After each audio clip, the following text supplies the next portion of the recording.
I call my sister-in-law's new boyfriend a pervert and not letting them use my vacation property. I met my husband when I was 25, and he was 41. We hit it off quickly, and I didn't see the age difference as a big deal. He was mature, kind, and stable, all the qualities I admired. We connected in ways that felt real and deep, and I was confident in the relationship. However, not everyone felt the same way. From the beginning, my husband's sister, who's 47, had a problem with us. When I first met her, I was nervous about making a good impression, but she didn't waste any time pulling me aside to express her concerns.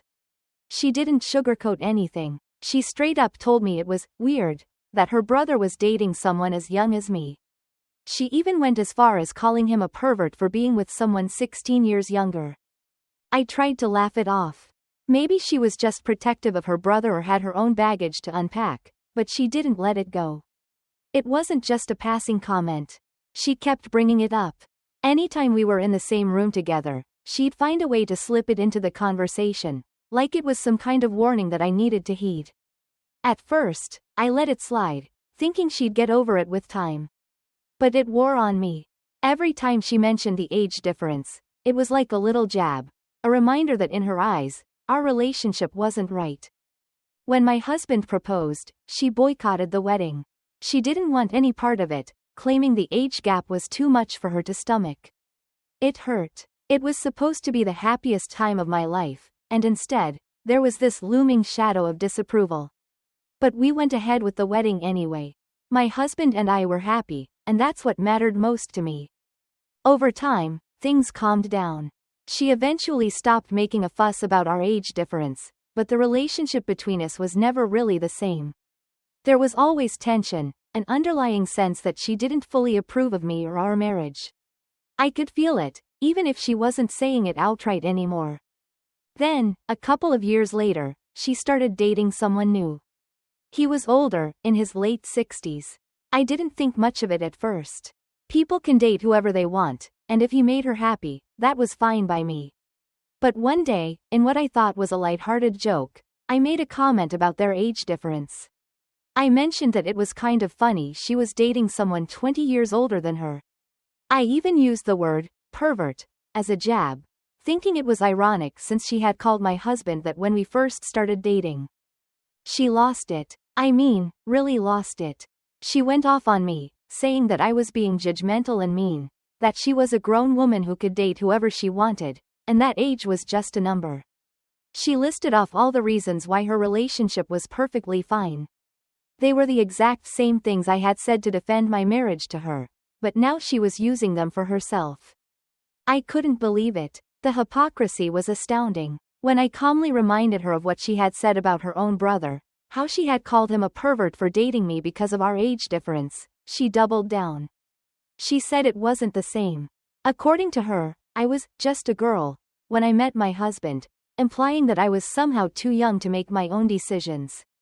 I was in grad school at the time, a fully functioning adult. But to her, I was just a naive kid. It was infuriating. Here she was, dating someone nearly 20 years older than her, but it was perfectly acceptable in her eyes. Yet when my husband and I got together, it was somehow scandalous. I tried to keep my cool, but the more she talked, the more I realized that no amount of reasoning was going to get through to her. She had her mind made up, and nothing I said was going to change that.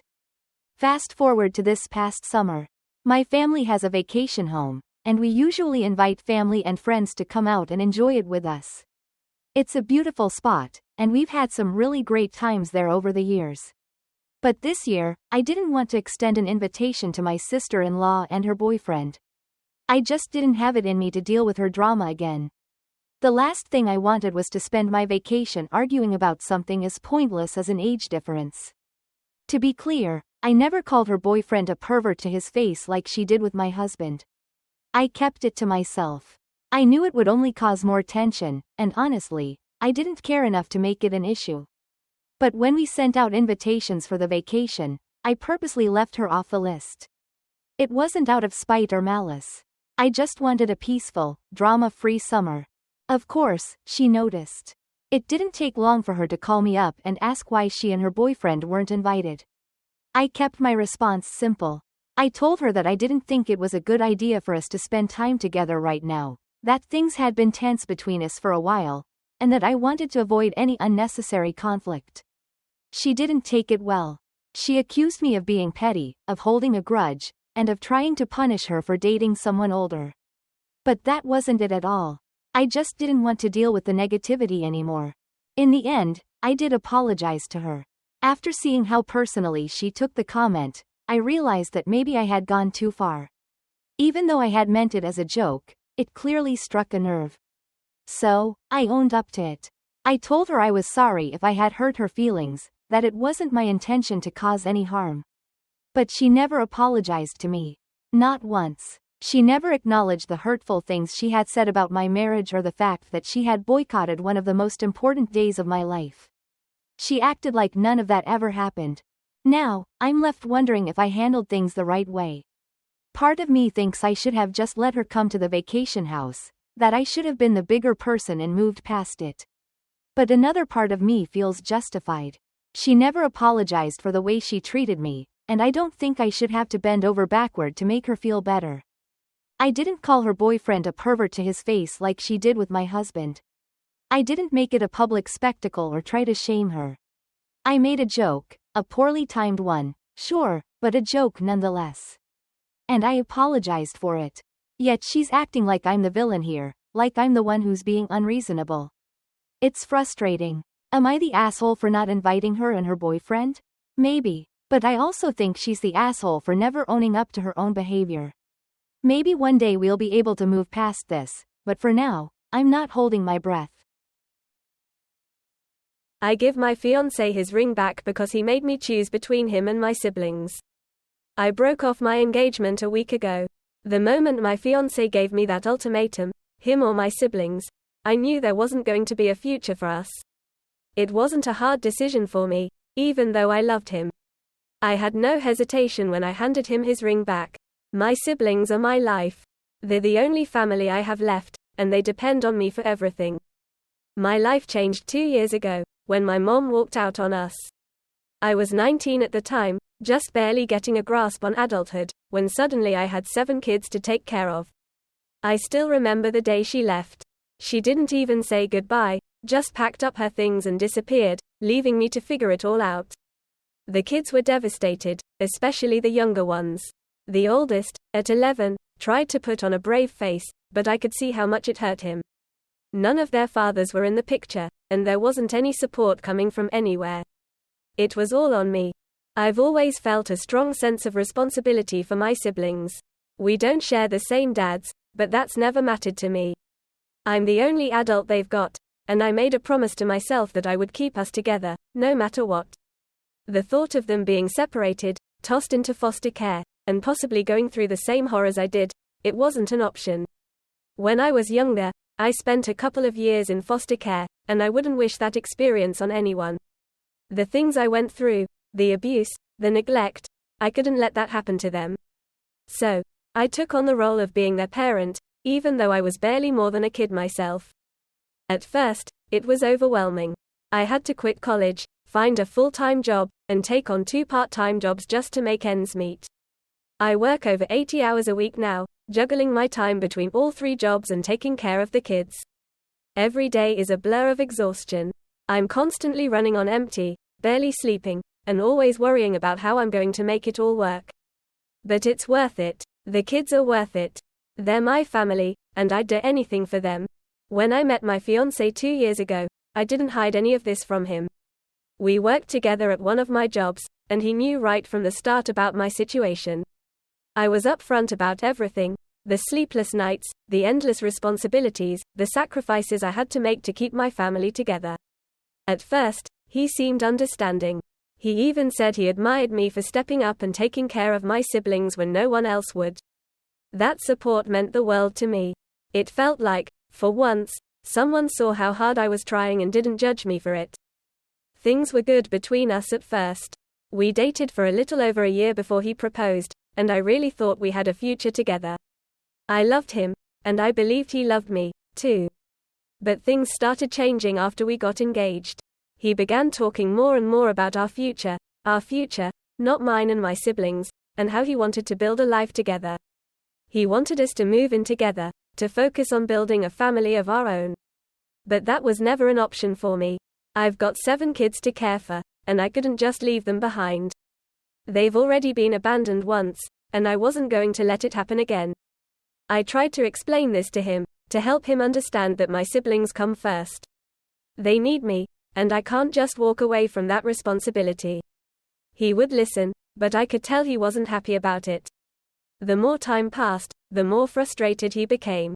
He started saying things like I was throwing my life away for kids that weren't even mine, and that I was being unfair to him by refusing to prioritize our relationship. He made it sound like I had a choice, like I could just hand off my siblings to someone else and focus on us. But that's not how life works. Last week, he finally sat me down and gave me the ultimatum. He said he couldn't handle it anymore, that he wasn't prepared to live the rest of his life raising someone else's kids. He told me I had to choose. Either I prioritize our relationship, or I continue to sacrifice everything for my siblings. He even went as far as to say that I was being selfish for not putting him first. In his eyes, I was choosing them over him, and he wasn't okay with that. I didn't even hesitate. The moment he finished speaking, I gave him his ring back. There was no way I was going to abandon my siblings for anyone, not even him. They've already been through enough. They've lost their mother, and I refuse to be the next person to walk out on them. They need me more than he does, and that's just the reality of the situation. I don't have time for selfish ultimatums or people who don't understand what family means. Since then, his family has been blowing up my phone, calling me every name in the book. They've accused me of being selfish, saying I'm some kind of martyr who's throwing her life away for a bunch of kids who aren't my responsibility. His mom even told me I'll regret this choice when I'm older and alone, that I'm making a huge mistake by letting him go. But I don't see it that way. I'm doing what I have to do to keep my family together. I'm making sure my siblings have a stable, loving home, and I don't regret that for a second. That's not to say it doesn't hurt. I miss the idea of a future with him. I miss the idea of having someone to share my life with, someone to lean on when things get tough. But at the same time, I know I'm doing the right thing. My siblings need me, and I'll do whatever it takes to make sure they're safe and loved. Does that make me selfish? Maybe, but I think it's a different kind of selfishness. It's the kind that comes from love, from wanting to protect the people who matter most to you. In some ways, I never imagined my life would turn out like this. I never thought I'd be a 21-year-old with 7 kids to care for, working non-stop just to keep a roof over our heads and food on the table. There are days when I feel completely overwhelmed, like I'm barely holding it all together. But then I look at my siblings, and I see how much they've grown, how resilient they are despite everything they've been through. That's what keeps me going. That's what makes all the sacrifices worth it. Maybe one day, I'll meet someone who understands that my siblings are part of the package, that they're non-negotiable. But for now, I'm okay being on my own. I've got a family to take care of, and that's more important to me than anything else. I may not have the traditional life I once imagined, but I have my family, and that's enough for me. As for my ex-fiancé, I hope he finds someone who can give him the life he wants. I don't blame him for wanting something different, but I couldn't give him what he needed, and I'm okay with that. We were just on different paths, and that's okay.